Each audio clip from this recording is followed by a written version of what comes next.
Capacity charges میں کمی کے بعد بجلی کی قیمتوں میں مزید کمی کی راہ ہموار ہو گئی۔ بجلی کی تقسیم کار کمپنیوں نے صارفین کو 51 ارب 49 کروڑ روپے سے زائد کا ریلیف دینے کے لیے نیپرا سے رجوع کر لیا۔ سماعت 29 اپریل کو ہوگی۔ اس بارے میں مزید جانتے ہیں ڈان نیوز کے نمائندے طاہر شرانی سے۔ جی طاہر شرانی، مزید اپڈیٹ کیجیے گا۔ دوسری سہمائی ایڈجسٹمنٹ ہے، بجلی ₹1.90 فی یونٹ سستی کرنے کا نوٹیفیکیشن جاری ہو چکا ہے۔ اپریل سے جون 2025 کے لیے یہ ریلیف دیا جا رہا ہے، اور اس کے بعد اب بجلی تقسیم کار کمپنیوں نے جو رواں مالی سال کی تیسری سہمائی ایڈجسٹمنٹ ہے، اس مد میں کراچی سمیت ملک بھر کے لیے بجلی سستی کرنے کے حوالے سے نیپرا میں درخواست جمع کرا دی ہے۔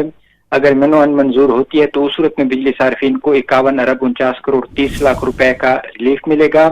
نیپرا کی جانب سے ڈسکوز کی درخواست پر سماعت 29 اپریل کو ہوگی۔ درخواست کے مطابق کیپیسٹی چارجز کی مد میں 47 ارب 12 کروڑ 40 لاکھ روپے کی کمی مانگی گئی ہے۔